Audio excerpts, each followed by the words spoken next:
IPL match முடிஞ்ச காலையில் 8 மணிக்கெலாம் ரூமை வெக்கேட் பண்ண வேண்டியிருந்துச்சு. ரூமை வெக்கேட் பண்ணிட்டு நடந்து வந்துட்டு இருக்கும்போது பயங்கரமாக பசிச்சு என்ன பண்ண தெரியல. சரி ஒரு காஃபி குடிச்சுட்டு ரோடோட நடையோட நடந்துட்டு இருந்தோம். இது வரைக்கும் சென்னைக்கு ஒரு 10 வாட்டி வந்திருப்பேன். ஆனால் ஒரு வாட்டி கூட சுற்றி பார்த்ததில்லை. வந்த வேலை முடிச்சுட்டு கிளம்பிட்டே இருப்பேன்.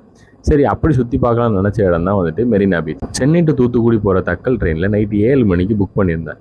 7 மணி வரைக்கும் என்னடா பண்ணுறது, சரி பரவாயில்ல சுற்றி பார்க்குற வரைக்கும் பார்க்கலான்னு சொல்லிட்டு மெரினா பீச்சுக்கு வந்தோம். பட் நாங்கள் வந்த டைம் என்னமோ பார்த்தீங்கன்னா காலையில் 8 மணி, கிட்டத்தட்ட விடிய காலம். அது எனக்கு அந்த டைமில் கடைங்க எதுவுமே ஓப்பனாகவே இல்லை. சரி இருந்தாலும் பரவாயில்லன்னு அப்படியே வந்துகிட்டே இருந்தோம். கூட்டம் என்னமோ கொஞ்சம் பரவாயில்லாமல் இருந்துச்சு. ஆனால் வெயில் தான் பயங்கரமாக கொளுத்துச்சு.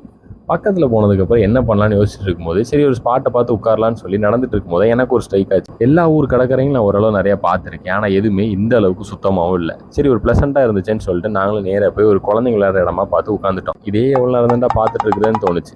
அப்புறம் தான் ஓயோவில் புக் பண்ண ரூம். நீ நினைக்கிற மாதிரிலாம் ஒன்றும் இல்லை, அப்படி கிடையாது.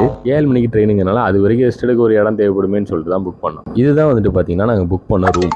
பார்க்க எப்படி தெரியும் தெரியல. இந்த ரூமுக்கு 800 ரூபா கேட்டாங்க. 800 ரூபாய்க்கு ஒருத்தான்னு கேட்டிங்கன்னா சுத்தமாக இல்லை. எனக்கு பிடிக்கவே இல்லை. ஏன்னா கொஞ்சம் கூட அது க்ளீனாகவே இல்லை. ரொம்ப கேவல கண்டாவியாக இருந்துச்சு. ஏன்னா அந்த ரூம் ஓயோ, அதனால அது அப்படித்தான் இருக்கும் போல இருக்கு. சரி அதுதான் வீணாக போச்சு. சரி சாப்பாடாக நல்லா சாப்பிடலாம்னு சொல்லி பிரியாணி வாங்கி நல்லா சில்லி சிக்கன் வாங்கிட்டு ஒரு கோக்கை வாங்கி நல்லா ஃபுல் கட்டிட்டு ஜம்முன்னு ஒரு ரெஸ்ட்டை போட்டோம். ரெஸ்ட் முடிஞ்சு எந்திரிச்சு கொஞ்சம் அதுலேயே வந்துட்டு ட்ரெயினுக்கு டைம் ஆச்சுன்னு சொல்லிட்டு எந்திரிச்சு ட்ரெயினுக்கு கிளம்பி போயிட்டோம். ட்ரெயினில் ஏறினதுக்கப்புறம் தான் பயங்கரமாக பசிச்சது. பட் வேறு வழி இல்லை, போயிட்டோம் அப்படின்னு சொல்லிட்டு கிளம்பி ஊர் வரைக்கும் வந்துட்டோம். இதுதான் மொத்த ஐபிஎல் மேட்ச்சில் நடந்த சம்பவங்கள்.